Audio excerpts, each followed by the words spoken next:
ಭೀಮ್ ಧ್ವನಿ ನ್ಯೂಸ್ಗೆ ಸ್ವಾಗತ. ತುಮಕೂರು ಜಿಲ್ಲೆಯ ಕೊರಟಗೆರೆ ತಾಲೂಕಿನ ಕೊರಟಗೆರೆಯಲ್ಲಿ ಕನ್ನಡ ಸಾಹಿತ್ಯ ಪರಿಷತ್ ವತಿಯಿಂದ 2ನೇ ವರ್ಷದ ಕನ್ನಡ ಸಾಹಿತ್ಯ ಸಮ್ಮೇಳನವನ್ನು ಆಚರಣೆ ಮಾಡಲಾಗಿದೆ.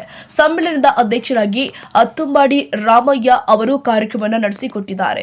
ಕೊರಟಗೆರೆ ನಗರವನ್ನ ತಳಿರು ತೋರಣಗಳಿಂದ ಅಲಂಕೃತ ಮಾಡಿ ಸಿಂಗರಿಸಲಾಗುತ್ತಿತ್ತು.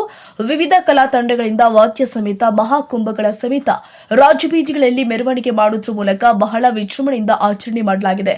ಈ ಕಾರ್ಯಕ್ರಮಕ್ಕೆ ಜಿಲ್ಲೆಯ ಎಲ್ಲ ಸಾಹಿತಿಗಳು ಮತ್ತು ತಾಲೂಕು ಆಡಳಿತದ ಎಲ್ಲ ಇಲಾಖೆಯ ಅಧಿಕಾರಿಗಳು ಮತ್ತು ಎಲ್ಲ ಸಂಘಟನೆಯ ಮುಖಂಡರು ಸಾವಿರಾರು ಸಂಖ್ಯೆಯಲ್ಲಿ ಜನಸಾಮಾನ್ಯರು ಭಾಗವಹಿಸಿ ಕನ್ನಡದ ಹಬ್ಬವನ್ನು ಅಭೂತಪೂರ್ವವಾಗಿ ಯಶಸ್ವಿಗೊಳಿಸಿದ್ದಾರೆ. ವಿಶೇಷವಾಗಿ ಕರ್ನಾಟಕ ಕಾರ್ಯನಿರತ ಪತ್ರಕರ್ತರ ಧ್ವನಿ ಸಂಘಟನೆ ತಾಲೂಕು ಅಧ್ಯಕ್ಷರು ಸುರೇಶ್ ಎನ್.ಯು ಅವರನ್ನ ನೆನಪಿನ ಕಾಣಿಕೆ ಕೊಟ್ಟು ಸನ್ಮಾನ ಮಾಡಲಾಗಿದೆ. ವರದಿ ಹೊನ್ನೇಶ್ ಎಚ್.ಕೆ.